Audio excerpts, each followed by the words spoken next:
Sí. Buenos días, buenas tardes, chicos. ¿Cómo están? ¿Cómo están, chicos del semestral? Vamos a empezar nuestra clase el día de hoy y el tema que vamos a desarrollar es un tema que viene mucho en los exámenes de admisión de la Universidad Nacional de Ingeniería. Es el desarrollo de nuestro tema sobre el virreinato. ¿Correcto? ¿El virreinato de qué? Uno se preguntará. Pues vamos a hablar el día de hoy del virreinato del Perú. ¿Correcto? Ah, ya. Desde luego, ese es el tema que vamos a desarrollar porque justamente nos invita a trabajar sobre ello. ¿Correcto? Ahí está. El Virreinato del Perú es un sistema de administración político que más o menos se va a instaurar acá en nuestro territorio a partir del año 1542. Y este va a durar hasta la independencia, allá por 1821, ¿no? Para algunos 1824, en fin. Pero bueno, por la formalidad, ¿no? Entonces, el virreinato como sistema de administración va a cuajar casi 300 años en nuestro territorio. Incluso duró más que el imperio incaico, ¿no? Incluso la república actual, que tiene como 200 años, no le gana en espacio temporal al virreinato. Hemos vivido, digamos, desde este Perú moderno, ¿no? Así si se le puede denominar, ¿no? Más organizados en el sistema virreinal. ¿Correcto? El virreinato del Perú en realidad fue enorme. El territorio que observamos acá con el color verde nos demuestra que el virreinato del Perú abarcó buena parte del territorio de Sudamérica, ¿no? En realidad todo ese territorio que estamos enmarcando es las Indias. España llamó a toda América las Indias, Indias occidentales. Y España creó dos virreinatos, Nueva España, ¿correcto? El virreinato de Nueva España y el virreinato del Perú, que fue el más difícil de organizar y el más complejo para España en ese aspecto. Nos vamos a concentrar entonces en la organización del virreinato del Perú. Recuérdense que el Perú tiene esta característica porque España y Portugal se dividieron el mundo a través de la línea del Tratado de Tordesillas. Ah, ya. Venezuela no pertenecía al territorio peruano. Venezuela pertenecía al virreinato de Nueva España, México, pues. Bueno, acá no aparece mucho en la imagen, pero el virreinato del Perú fue enorme, incluso uno de los países más grandes allá cuando hablamos en el siglo XVI. En realidad, el nombre de virreinato no existe. El Perú fue en realidad el reino del Perú. Y Nueva España se llamaba Reino de Nueva España. Ese era su título. México era otro país, Perú era otro país, pero teníamos que imitar a las instituciones que estaban en la península ibérica, ¿no? O sea, el Perú y México tenían su propia corte, sus propios duques, condes, marqueses, archiduques. Igual pasaba en el Perú, con otras leyes, otras instituciones. Así es como se organizó en ese aspecto, ¿no? El virreinato, como se decía entonces, fue un sistema de administración político, ¿correcto? Es un sistema de administración político porque España mandó políticos, virreyes, corregidores, intendentes, en fin, ¿ya? Que siempre benefició a la corona española, al absolutismo español. Ah, ya, profesor, fue así. Así fue, jovencitos.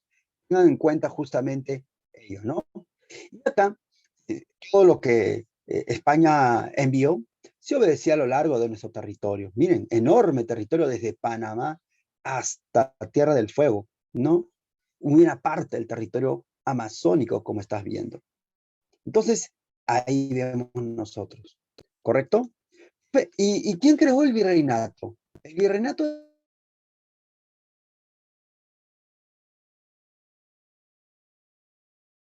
Perú en realidad fue creado allá por el año 1540. ¿De quién? Por orden, jovencito, Carlos I, rey de España, Carlos I, ¿correcto? En realidad, en Alemania, en Alemania, Carlos I se llamaba Carlos V, es la misma persona, Carlos V, ¿ya? Y su apellido es Habsburgo, de la dinastía Habsburgo. Los Habsburgo han gobernado hasta el siglo XX en varios países. 900 años ese apellido dominado. Ellos han sido reyes, emperadores, duques, condes, marquesas y duques en varios pueblos, en Hungría, en Austria, en Alemania, en Portugal, en y España, ¿no? En Alemania, por ejemplo, fue emperador, pero en Alemania, pero en España fue rey. Fue su primer rey, ya han llamado Carlos, Carlos I, por así. Pero para Alemania fue su quinto Carlos, por eso Carlos V, emperador. Y a la vez tenía muchos títulos, príncipe, duque, conde, marqués. De ahí lo que llamó mucho la atención, ¿correcto? Él es quien crea el virreinato del Perú. ¿Y por qué se creó el virreinato del Perú? Hay muchos motivos, pero el principal motivo era frenar el proceso de autonomía que estaban teniendo acá los gobernadores. En realidad, en 1532, los españoles llegaron a nuestro territorio, empezó esa invasión con Francisco Pizarro y Diego de Almagro, ¿no? Y se habían creado dos gobernaciones dentro del virreinato peruano, la gobernación de Nueva Castilla y la gobernación de Nueva Toledo, para Pizarro y Almagro. Y estas estaban divididas en encomiendas, había muchos encomenderos. Un encomendero era algo así como un señor feudal, con tierras, con indios, bajo el pretexto que los va a evangelizar, los explotaba. Fueron más de 500 encomenderos, pero muchos de estos encomenderos, con los gobernadores, se portaron mal acá.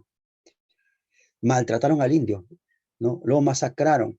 Entonces, y es más, se peleaban entre los encomenderos por quitarse tesoros, tierras, todo.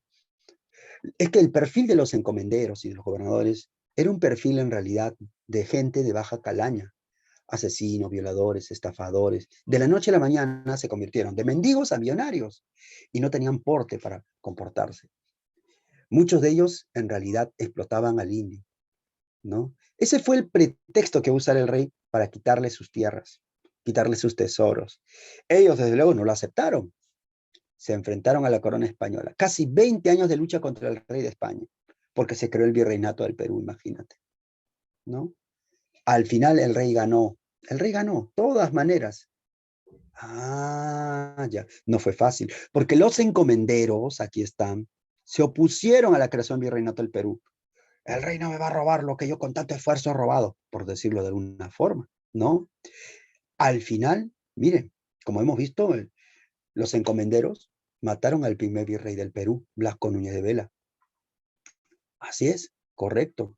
Cuando se quiso organizar el virreinato del Perú fue el más complicado de organizar, ¿ya?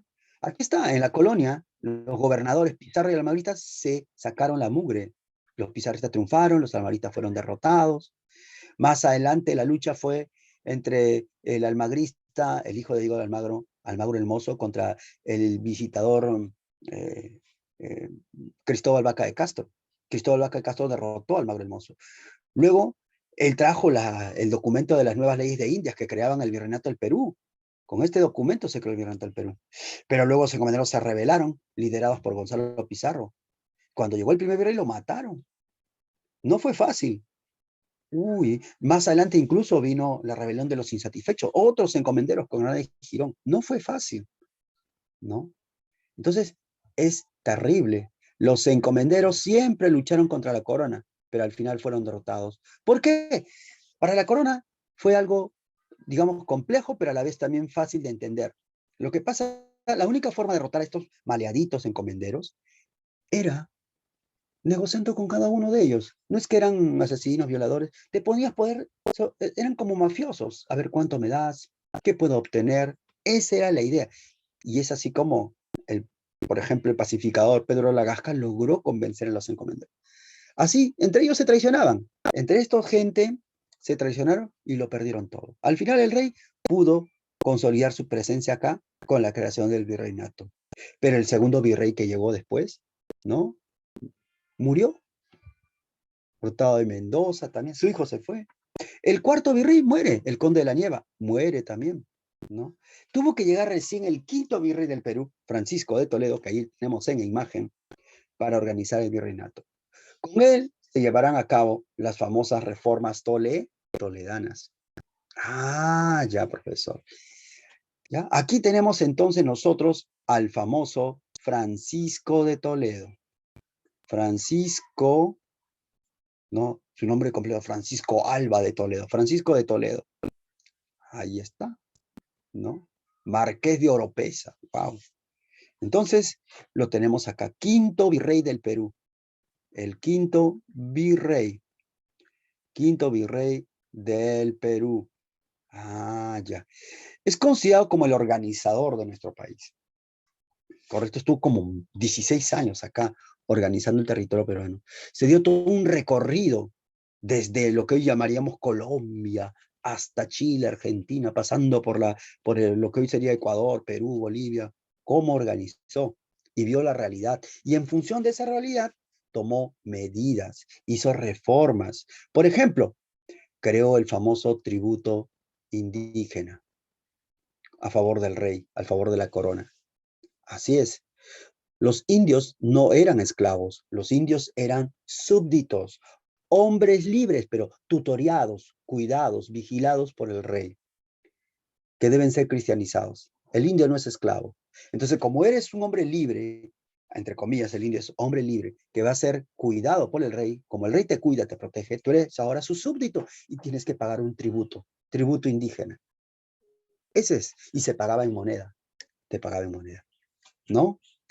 El virrey Toledo también crea el sistema de la mita minera, la mita minera, muy famoso la mita minera, ¿no?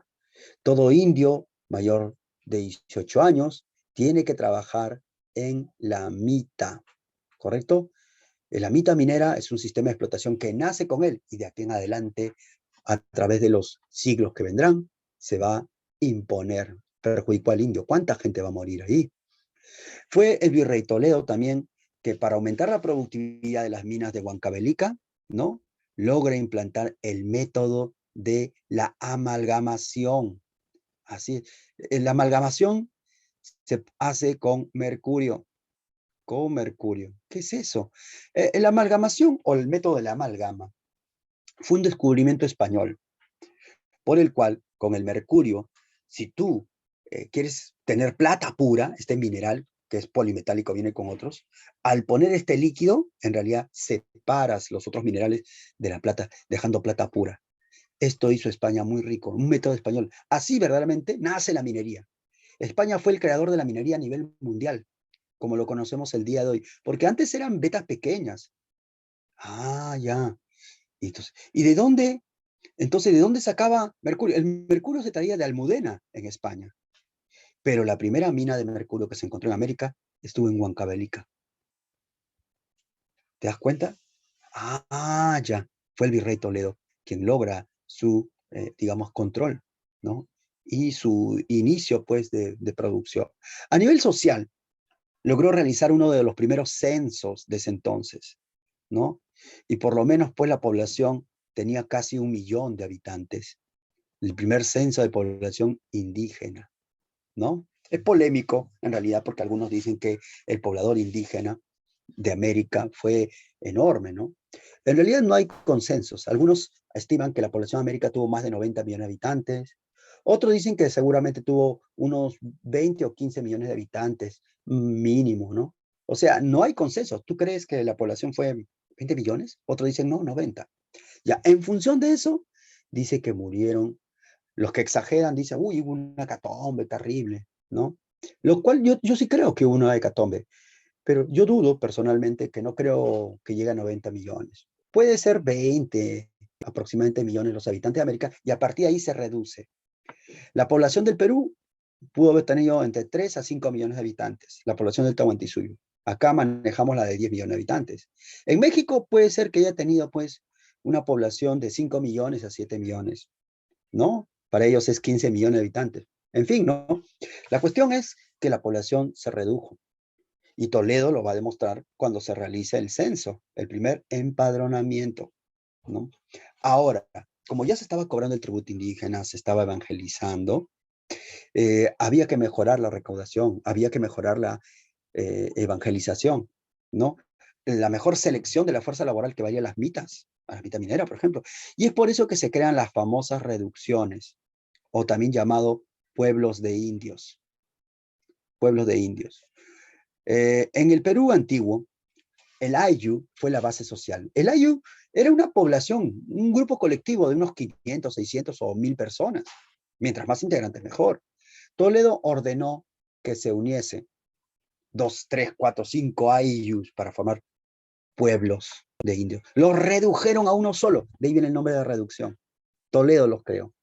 Los famosos pueblos de indios que hoy encontramos como los pueblos actuales de nuestro país. Por ejemplo, en la sierra es muy notorio. Ahí está Toledo. A nivel religioso, Toledo, por ejemplo, hace que se instale en el Perú el Tribunal del Santo Oficio, la Santa Inquisición. Ah, ya. Con él llegará la Santa Inquisición, ¿no? Y limita el poder de una de las primeras órdenes religiosas que estaba desde la llegada de los españoles, con Francisco Pizarro, los dominicos. Los dominicos, ahí está el cura Valverde, ¿no? Ahí está Hernando de Luque, por ejemplo, controlaban San Marcos, sí, la universidad, sí, los dominicos eran poderosos, ricos, una de las órdenes más ricas. Bueno, los limitó en ese contexto. A nivel político, podríamos decir que él organizó el virreinato del Perú. No se puede negar. Él es el organizador virreinal. El organizador virreinal, lo creo como lo vamos a conocer. Todo lo que van a hacer los demás virreyes simplemente es continuar lo que Toledo hizo. Punto. Las características que Perú va a tener van a durar hasta el siglo XVIII, esas reformas toleradas. Pero él también derrotó a la resistencia incaica que estaba en Vilcabamba. Él derrota al último inca de la resistencia a Vilcabamba, Tupac Amaru. Tupac Amaru primero. Bueno, le llamaríamos hoy primero, ¿no? Lo hizo, lo mandó decapitar en el Cusco. Puso fin a la resistencia de Vilcabamba. Así es. Y también Toledo es tomado como referente por los estudiosos de la historia colonial, especialmente sobre los cronistas, como referente. Los historiadores peruanos utilizan, por ejemplo, cronistas pre-toledanos, antes de Toledo, cronistas toledanos y cronistas post-toledanos. Y Toledo quería justificar por qué los incas cayeron. El objetivo de él es escribir una historia de los incas, pero denigrándolos, atacándolos, que cayeron por infieles, por impíos, que nosotros venimos a civilizarlos. Y un encargado de ellos fue, por ejemplo, Pedro Sarmiento de Gamboa, ¿no? Un cronista también. Antes de Pedro Sarmiento de Gamboa, hubo también otros cronistas, no vamos a negar, ¿no? Y por el cual conocemos justamente los incas. Por ejemplo, Pedro César León es antes de Toledo, ¿no? Huamampoma ya es después de Toledo. Garcilaso Vega es después de Toledo. Entonces, ve ahí, ¿no? Ahí está. Toledo entonces sentó las bases de las reformas que van a perdurar a lo largo del virreinato. ¿Correcto? Correcto. ¿Cómo fue la economía virreinal? Hablemos un poco de la economía. Vamos a ir viendo diversas actividades económicas. Se plantea, y es cierto esto, que la principal actividad económica del virreinato fue la minería, y por eso el Perú va a ser conocido. El Perú va a ser conocido justamente por su riqueza minera. Durante el virreinato se crearon, o bueno, se descubrieron más de 700 minas de todos los tamaños posibles, ¿no? Y de ellos, la mina más importante del virreinato fue la mina de Potosí, el Cerro Rico de Potosí, o Ciudad de la Plata, le llamaban en su momento. Ah, ya. Hubieron muchas, Potosí, Cayoma, por ahí, el caso de Huancavelica, el caso de Cerro de Pasco, Hualgayo, que en fin, cuántas minas, ¿no? La mina de Potosí, que hoy estaría en territorio boliviano, ahí, ¿no? Es la mina más rica del planeta Tierra en su época, hizo rico a España, ¿no? El problema es que Potosí estaba a una gran altura, como a 4.000 metros sobre el nivel del mar, y hacía mucho frío. ¿Qué va a crecer en producción agrícola ahí? Se creó una ciudad, ¿no? Una ciudad. No había fuerza laboral, por eso se creó la mita minera, ¿no? Habían varios propietarios de minas, ¿ya? Normalmente eran los españoles o criollos, eran los propietarios de estas minas. Ahí está, ¿no? Pero el propietario, en realidad, no era dueño en sí de la mina, entre comillas. Es como el día de hoy. El Estado peruano, por ejemplo, es el dueño de la mina, pero se la da en concesión a una empresa privada nacional o extranjera. Buenaventura, Barrick, de repente, si queremos hacer una comparación. Una concesión. El Estado da una concesión a un empresario privado. En la época colonial no se utilizaba ese concepto de concesión. Se utilizaba el concepto de merced. ¿Quién te da la merced o concesión? El rey. El rey, vuestra majestad, nos está dando la merced para explotar esa mina. Entonces, los españoles o criollos explotaban la mina. Ahora, el rey va a recibir su tajada, como sabes, el famoso quinto real como impuesto.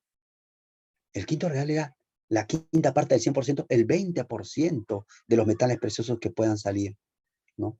Ahora, el rey, como sabía que en Potosí, en el caso de Potosí, faltaba fuerza laboral, él saca una ordenanza. Todos los indios cerca a Potosí y más allá hasta el Cusco tienen que trabajar en la mitad minera de Potosí. Se te va a pagar con moneda, no te preocupes, ¿no? Y así fue. Así es como nace esto también de la mitad minera. Impresionante, ¿no? Cierta cantidad de meses del año se trabajaba a cambio de un pago. Con ese pago de moneda, luego tú vas a pagar tu tributo indígena al rey, ¿no? Y como vemos, ahí está, 20% es fuerte. El día de hoy, pues te cobran 5% o 1% o exoneración tributaria, pero en esa época el rey se llevaba una tajada. Si de Potosí sale una tonelada de plata, 200 kilos para el rey, ¿no? Imagínate. Por acuñar monedas se cobraba un pequeño impuesto para el Estado, el cobo. Es por acuñar moneda, por acuñar plata como cancha, ¿ya? La producción de monedas era un negocio privado. Digamos, si yo acuño un sol, pago 10 céntimos de impuesto. Ese es el impuesto, el cobo, pues, por decir, por hacer una comparación. La minería fue la principal actividad económica del virreinato. España le dio mucha importancia y por eso los países europeos tenían mucha envidia a España, ¿no? Entonces ahí, vale un Perú, era la frase. Miren, acá estamos viendo la ruta de el azogue. El azogue o mercurio. Sin mercurio no hay producción. Mira. Ahí está Huancavelica. Bajaba de Huancavelica de la Sierra a la Costa, hacia Ica, a Tambo de Mora en Chincha. Luego iba en barcos hasta Arica, dejaban en Arica y sube a la ruta comercial hasta Yuli, Puno, y baja a Oruro, porque la cordillera es alta, ¿no? Para hasta llegar a Potosí. ¿Por qué hacían esto? Porque acá lo que era Vilcahuamán, Ayacucho, ¿no? Era complicado. De esta forma era la ruta en burros, ¿no? Llegaban ahí, ¿cuánto? Y el azogue era tóxico. ¿Cuánta gente moría en la minería? Incluso los derrumbes, las inundaciones. Por eso hay gente que recuerda que esto fue un sistema de explotación bastante cruel, ¿no? Lo de la mita minera. En fin. Otra actividad económica que también se dio durante el virreinato fue el de la producción agrícola, ¿no? Normalmente la agricultura fue una característica propia que le dio España a nuestro territorio. Predominan relaciones sociales de tipo feudal, de tipo servil, de servidumbre del indio, y relaciones sociales también esclavistas. Las relaciones sociales de servidumbre se dan más en la sierra. En cambio, las esclavistas eran en las haciendas de la costa, con esclavos negros traídos del África, ¿no? ¿Qué cultivaron? Bueno, la producción era de algodón, de azúcar, de coca en la selva, maíz, aceitunas, olivos, en fin, cómo se da, ¿no? Y en realidad, esta producción, si se da en la costa, es para abastecer a las ciudades de la costa. Si se da en la sierra, era para abastecer a las ciudades, pero también a las minas, como Potosí, ¿no? En la fuerza laboral de estas tierras o latifundios, recuerda, en la costa estaba pues el esclavo y en la sierra estaba el indio siervo llamado Yanacona. El Yanacona es el indio siervo, siervo de la agricultura, de la agricultura. Ah, ya, así es, ¿no? Y no le pagaban nada al indio por trabajar ahí. Más bien el indio debe estar agradecido de que te estén permitiendo vivir, que el hacendado te ha dado un pedacito de tierra para que trabajes, y como él es buena gente y tú también tienes que responderle, pues págale un tributo con productos. El indio Yanacona le dan un pedazo de tierra y con lo que salga de la producción de esa tierra le va a pagar su impuesto o tributo al hacendado. O le va a pagar con su fuerza de trabajo, la fuerza de trabajo Yanacona, al hacendado. Era así, era la explotación de tipo feudal. Entonces, encontramos ahí, ¿correcto? Había una serie de impuestos. Cuando tú no trabajas la tierra, había una multa por no trabajar la tierra. Se llamaba el cabezón. ¿Qué es el cabezón? El cabezón es una multa. Multa por no trabajar la tierra, ¿correcto? Por no trabajar, ¿no? Por no trabajar la tierra. Ah, ya. Si tú quieres legalizar las tierras nuevas, te has comprado una nueva propiedad, entonces ahí viene la composición. ¿Qué es la composición? Es un pago, vamos a poner por acá, es un pago por legalizar la tierra, por legalizar la tierra. Ahí está, ¿correcto? Es así como tu registro público. Entonces, España tenía el control de la minería, de las haciendas, pero no solamente eso. Otra actividad lucrativa para los españoles durante la época colonial o virreinal fue el comercio. El comercio durante el virreinato fue en realidad monopolio de España. España es el único que puede comerciar con sus colonias. Por eso se dice que predominó el monopolismo o monopolio comercial. Ah, ya. ¿Correcto? Así es. Por ejemplo, acá está. La única institución que podía comerciar entre España y sus colonias era la Casa de Contratación de Sevilla. ¿Y dónde está la Casa de Contratación de Sevilla? En España. En España. ¿Ya? La Casa de Contratación de Sevilla traía mercancías a América. ¿Sí, profesor? Sí, traía mercancías a América. Y los comerciantes de México iban hasta Panamá. Y los comerciantes de Perú iban también a Panamá, especialmente a Portobelo, a la feria de Portobelo. Una vez al año se hacía la feria y los comerciantes de Perú y México compraban mercancías que venían de la Casa de Contratación en Sevilla, precisamente ahí. De paso se está llevando el tributo, los diversos tipos de impuestos, tributo indígena, quinto real. Ahí van a recoger con la flota de galeones. La Casa de Contratación en Sevilla hacía ahí. Ah, el Tribunal de Consulado de Ciudad de México y el Tribunal de Consulado de Lima compraban esa producción y caro, era muy caro el monopolio, ¿correcto? Ahora, el único puerto autorizado de México para comerciar con España era Veracruz. Veracruz, ahí está, ¿correcto? Y el único puerto autorizado para comerciar del Perú con España era el Callao. Otro no. Durante los próximos 200 años, Callao va a ser el puerto número 1 de Sudamérica. Eso se llama exclusivismo portuario. Ah, ¿qué puerto de Valparaíso, Buenos Aires? No, todavía no. Era el Callao. Nada más. Puertos autorizados en España, Sevilla, Cádiz, Veracruz. Así era. Y este monopolio y este celo de España por cuidar las mercancías hicieron que se vendiera caro.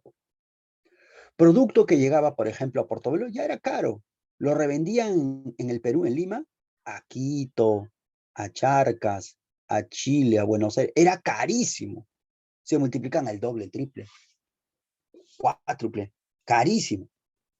Es por eso que los europeos se dieron cuenta de eso, los franceses, los holandeses, los ingleses, y esto fomentó el contrabando. El contrabando. Y el contrabando entraba por las costas de Buenos Aires. Buenos Aires. O de repente en Valparaíso. Así se llama. Y a lo mucho también entraba por Caracas. Por Caracas también entraba contrabando. Así debilitaron al Tribunal Consulado de Lima, pues. Ahora, cuando llegaba, van a llevar ahora el oro, la plata, por el Caribe hasta España. Acá en las islas del Caribe se encontraban los piratas, los corsarios que le robaban a España. Bien complejo. Así es como se dio durante mucho tiempo, siglo XVI, siglo XVII, hasta el siglo XVIII, hasta que llegaron las reformas borbónicas, pues, ¿no? Aquí está la Casa de Contratación en Sevilla. La Casa de Contratación en Sevilla, en realidad, es monopolio del rey. Es el negocio privado del rey, ¿correcto? Ah, todo lo que va a vender España a América, lo vende el rey, su negocio personal. ¿Ya? Fija el precio de las mercancías y todo. Esa es la Casa de Contratación Sevilla. No le pertenecía al Estado español, le pertenecía al rey. Negocio personal. Ah, la Casa de Contratación debía decir quién va de América, qué personas y qué personas salen o no de América. Así era. Era algo así como extranjería o te van a dar tu pasaporte. Ese era el punto. Y acá en el Perú estaba el Tribunal del Consulado de Lima. Hoy sería algo así como la Cámara de Comercio de Lima, pues, ¿no? El Tribunal Consular de Lima se supone que está en contra de la piratería. Ellos crearon la famosa Armada, la Armada del Sur, una especie de policía marítima que viajaba por todo el Pacífico y por el sur del Atlántico, vigilando, luchando contra la piratería y el contrabando, pero era bien complejo, ¿no? Así es. Luchaba contra la piratería, el contrabando, y también resolvía los litigios comerciales entre empresas. Eso era lo que se daba a nivel comercial, puro monopolio. Vivir en América era carísimo, carísimo. Puedes ganar bien, pero gastas también muy bien. No le convenía a algunos españoles. Imagínense, ¿no? Ah, ya, profesor. ¿Correcto? Correcto. Ese es un punto que hemos trabajado en la parte económica. Pero también otro aspecto que debemos trabajar ahora es el aspecto social. La sociedad colonial fue una sociedad, en primer lugar, una sociedad clasista. Hay dos clases sociales, la clase dominante y dominada. Fue una sociedad también estamental. Estamental quiere decir que tenía dividido en estados. Habían dos estados. ¿Así? Sí. Uno era el de la República, acá estoy poniéndolo, el de la República de Españoles, ¿correcto? Y el de la República, ponemos por acá, la República de Indios, ¿correcto? Ah, ya. Según esto, tú vas a tener ciertos privilegios sociales, ¿ya? Los indios, por ejemplo, tienen su propio fuero, sus propias normas y leyes. Los españoles también, ¿correcto? En la época colonial, por lo menos el siglo XVI, XVII, hasta mitad del XVIII, los mestizos tienen que optar por República Español o por República Indio. Era así, no existe esto de la República de Mestizos, no. O es indio o es español, punto. Ah, ya. Los esclavos negros, si tenían libertad, eran españoles. Los esclavos negros libres eran españoles, no indios. Ahora, el color de la piel no determina, el color de la piel no determina, ¿no? No. Por ejemplo, si tu papá es un español, tu mamá es una mujer indígena, y el papá, por ejemplo, no sé, abandonó a su mujer indígena, el niño que nace es todo rubio, blancón, ojos azules, pero como ha sido abandonado, va a vivir con su mamá, con la cultura también de sus abuelos indígenas, este niño rubio, blancón. Él estará dentro de República de Indios, porque piensa como indio, su mentalidad, su idiosincrasia es así. Pero también hubo españoles que estuvieron con indígenas, con mujeres indígenas, y tuvieron hijos, y su hijo no le salió blanco, le salió de repente trigueño, cobrizo, ¿no? Pero lo quería, lo amaba, y lo crió como español. Ese chico de piel mestiza, ¿no? Trigueño, si es criado como español, es español, es español. El color de la piel no determina. Más bien estamos hablando ya del aspecto jurídico de esta explicación, ¿no? Era bien complejo, desde luego, ¿eh? A veces consideramos pues, que el color de la piel era así, no. En realidad, no nos parametremos en ello, ¿no? A veces creemos, ya, si es negro, es esclavo. Y no necesariamente, había negros que eran libres. Incluso había mujeres esclavas también que eran blancas. Imagínate que un hombre, un blanco español, ¿no? Eh, tuvo un hijo con una mujer negra. Y su hijo tiene una niña, todo blancona, rubia, ojos azules, y se llama Isaura. ¿Sabes? Esta Isaura va a ser libre o esclava. Pues va a ser esclava. ¿Por qué? Porque había una ley, la ley de vientres. El vientre determina la esclavitud. ¿Ya? Si tu mamá es libre, serás libre. Si tu mamá es esclava, serás esclavo. Isaura nació de un vientre esclavo. Por lo tanto, es esclava. O al revés, puede ser tu papá un esclavo negro y tu mamá una mujer blanca, libre. Nace un niñito de esta mujer blanca que tuvo con el esclavo y el niño que nace, nace todo negrito, ¿no? Imagínense, ¿no? Pero ese niño que nació es libre. ¿Por qué? Porque nació de un vientre libre. ¿Ya? El color de la piel no determina. De ahí la complejidad en la sociedad colonial. La sociedad colonial fue clasista, fue estamental, pero también fue racista. Mucho comentario sobre racista, ¿no? De ahí justamente ello, que continúa hasta el día de hoy. Comentarios, uf, sobran un montón. Hubieron tres tipos de nobleza dentro de los grupos de poder. La nobleza peninsular, que es la nobleza española. Son aquellos condes, duques, marqueses que tienen título de España. Marqués de Guadalquivir, conde de Barcelona, príncipe de Asturias, tienen título de nobleza de la península ibérica. Y ellos tenían los mejores cargos políticos, como tú puedes apreciar. Luego estaba la nobleza indiana. Recuerden que a América le decían indias, nobleza indiana o nobleza criolla. Son aquellos españoles o criollos que tienen títulos de América. Francisco Pizarro era nobleza indiana. Él es español, pero acá en el Perú tenía un título, Marqués de Atavillos, ¿no? Hurtado de Mendoza fue Marqués de Cañete, título de nobleza en el Perú. Él era un español, ¿te das cuenta? O nobleza indiana. Tiene títulos de nobleza en las Indias. De ahí viene eso. Ah, y claro, como no tiene un título de la península, le corresponde menos acceso al poder político. Y en tercer lugar estaba la famosa nobleza indígena o la nobleza de los caciques. Ya no se les llama curacas como el imperio del Tahuantinsuyo, sino cacique. ¿Ya? Y acá está nuestra Jaila andina. Tupac Amaru, por ejemplo, fue cacique. Los caciques podían ser indios o podían ser mestizos. Tupac Amaru era mestizo. Tupac Amaru era rico, millonario. Cacique Tungazuca, cacique Pampamarca, cacique Surimana. Era intermediario el cacique entre el español y los indios. Ah, ya. Los caciques, ¿no? Los caciques en realidad, también hay que agregar acá, eran considerados españoles. ¿Ah? Sí. Según las leyes y normas de España, los caciques están dentro de la República Española. El cacique no es un indio, es un español.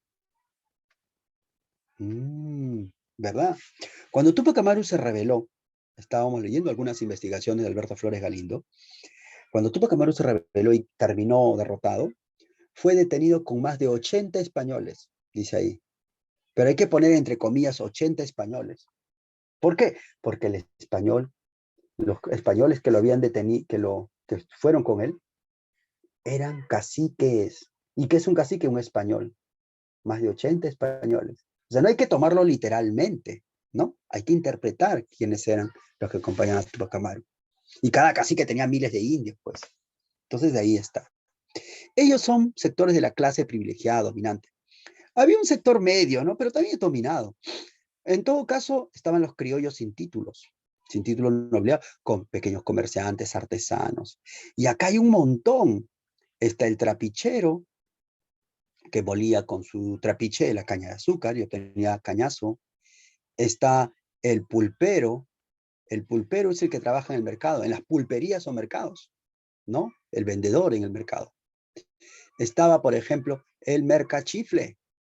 ¿Y qué es el mercachifle? El mercachifle es el ambulante, por ejemplo. Ah, los ambulantes, sí, ahí están, ¿no? Encontramos todo estas características también. El chinganero, el que vende licor, el chinganero, el mazamorrero. Ricardo Palma, por ejemplo, nos resume, ¿no? En sus tradiciones peruanas, varios personajes en Lima cuando gritaban. El pregonero, el que habla fuerte, el pregonero, tamales, por ejemplo. Ahí está. Otras castas eran los mestizos, los mulatos. Estos todos son mestizos, todos mulatos, sambo. El mulato es el hijo de un blanco con una negra. El sambo es el hijo de un, por ejemplo, negro con una indígena, o al revés. El mestizo es hijo de un español, un criollo también, con un poblador indígena. España no los reconocía, no existen, no existen. Recién en el siglo XVI se reconoce al mestizo, pero para pagar impuestos. Y ahí pagaron impuestos, antes no pagaban. Más Abajo ya están los explotados totalmente. Están nuestros indígenas campesinos, los mitayos, que hacen la mitad minera, mitad obrajera, mitad de plaza, los yanaconas que trabajan gratis, ¿no?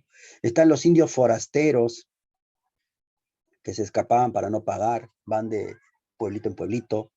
Ah, ya. Están los pongos. Los pongos son los chicos, son sirvientes, son yanaconas, sirvientes de la casa hacienda.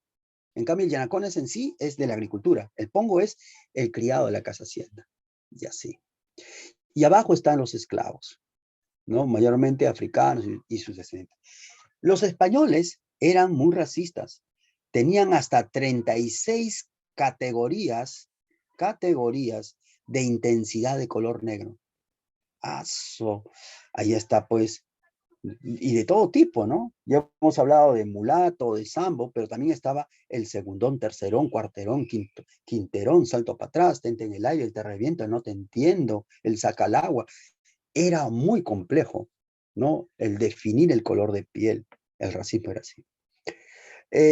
Cuando hablamos incluso por la edad, el esclavo bebé se le conocía con el nombre de bembo.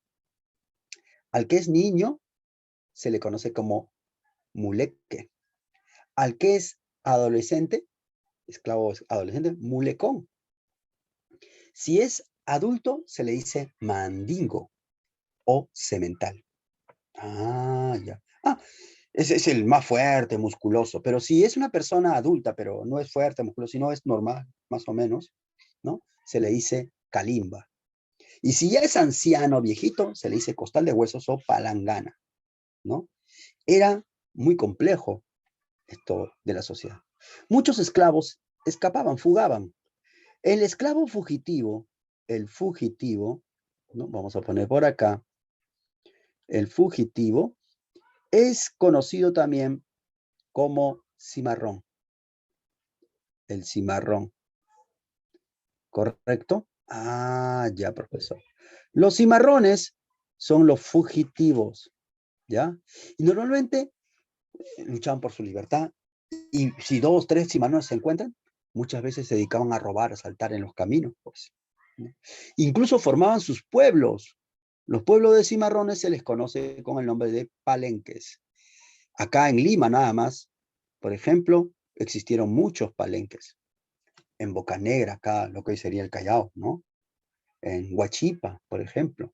En La Molina hubieron palenque. Y era tierra liberada, nadie podía entrar, gente brava. Imagínate que tú entrases a un palenque, te robaban, te asaltaban, te hacían daño, ¿no? Algo así, zona peligrosa.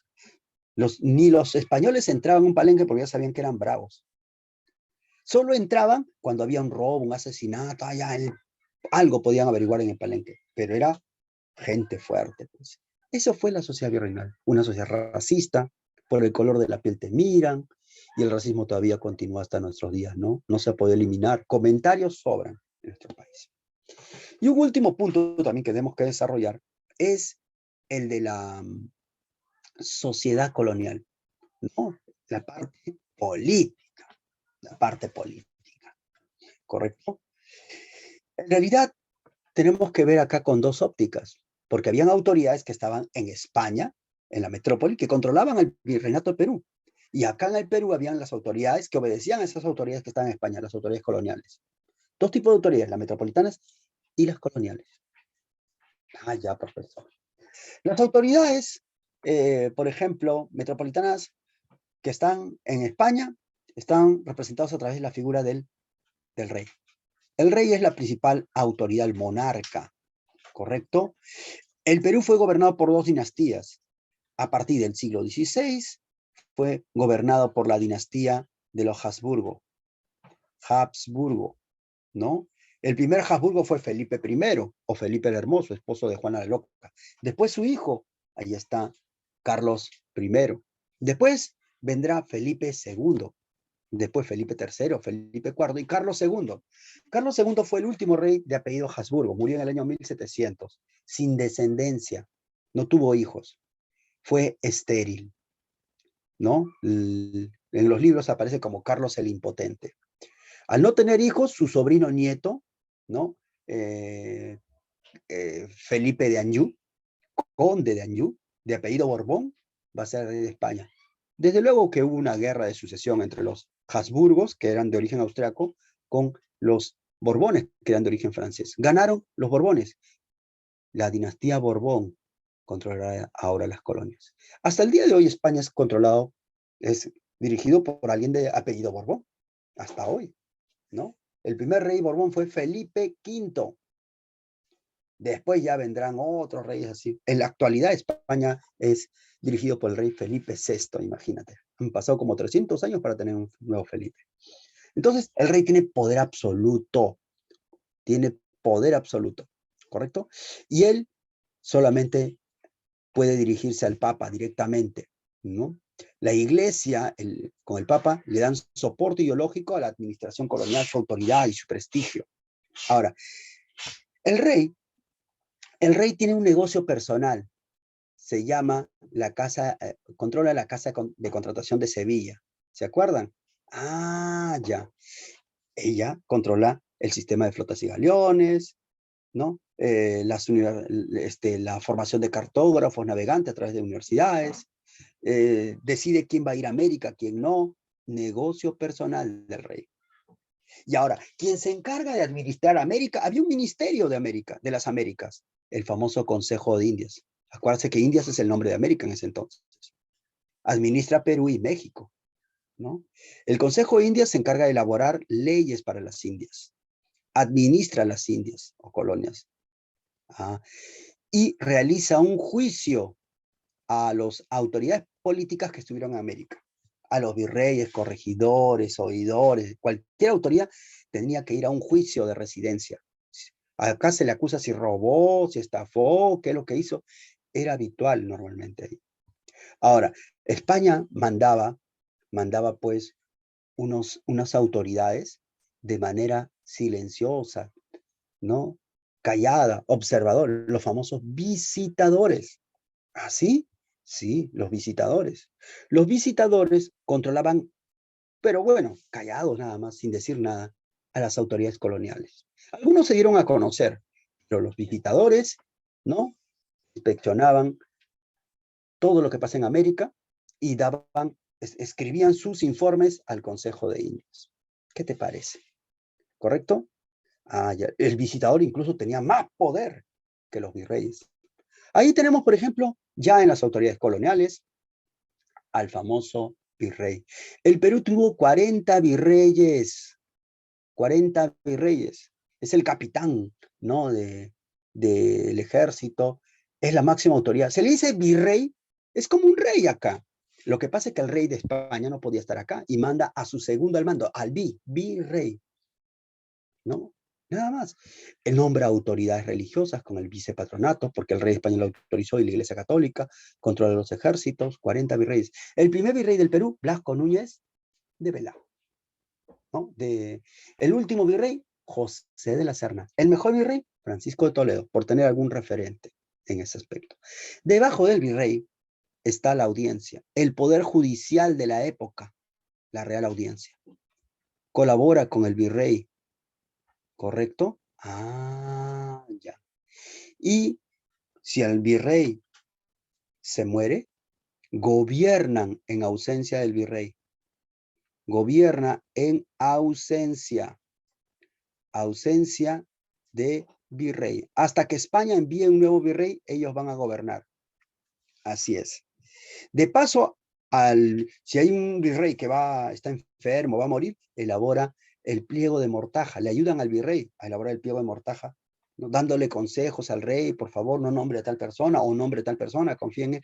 Eso era el pliego de mortaja, el pliego de muerte. Imagínate. Si el virrey se muere, gobernarán hasta que España envíe un nuevo virrey. Debajo de la Real Audiencia están los corregidores. Este es el gobernante provincial, ¿correcto?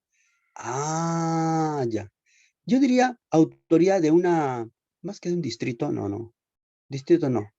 De una provincia, hay que decir. Acá corregimos. Ah, ya. El Perú tuvo 42 corregimientos, 42 provincias, ¿correcto? Y el corregidor era una autoridad que lamentablemente se ganó su mala fama. El corregidor era un abusivo. ¿no? Muchos corregidores en España compraban el cargo para hacer un gran negocio, pues. Compro el título a 300, yo compro el título a 500, vendido el título de corregidor a 600 a tal persona. Y ahora tienes 3 años para robar. Y los corregidores querían recuperar rápido lo que habían invertido, pues. Entonces el corregidor tenía que cobrar el tributo indígena, ¿no? Le decían, cobra 10, pero él cobra 30, 10 para el rey, 20 para mí. Ah, ¿te das cuenta? Él es quien selecciona la fuerza laboral, recluta a los indios que van a ir a la mita, ¿no? ¿Cuánto hay para que no vayas a morir en la mita? Ya ves, la corrupción. Hacía su negocio personal, los repartos mercantiles. Repartía al indio, el indio calladito recibía crucifijos, rosarios, guantes de seda, y punto, y le vendía caro. Y el indio se endeudaba, no podía pagar. Era un abusivo. Este hombre, el corregidor, por eso es que va a ser combatido en el siglo XVIII y terminará con las famosas reformas borbónicas cuando se cree en su reemplazo los famosos intendentes, las intendencias, ¿no? Ahí está el hombre más odiado. Recuérdase que Túpac Amaru luchó contra el corregidor Arriaga, ¿no? El intendente entonces lo va a reemplazar en el siglo XVIII. Ah, ahí está, con mayor jurisdicción y todo. No fue fácil. Debajo ya están, por ejemplo, las reducciones. Las reducciones, ya hablamos de eso, o pueblos de indios, ¿ya? ¿Y quién gobierna ahí? El cacique, si es que hay, y si es que no hay un cacique, el Barayoc, el anciano más sabio, es el alcalde de pueblos de indios en las reducciones, ¿ya? El cacique es el intermedio entre los españoles y los indios. Así fue, de vertical y autoritario, el virreinato del Perú. Muy bien, chicos, hasta esta parte nuestra clase. ¿Correcto? A seguir estudiando, pues, ese aspecto. Nos vemos.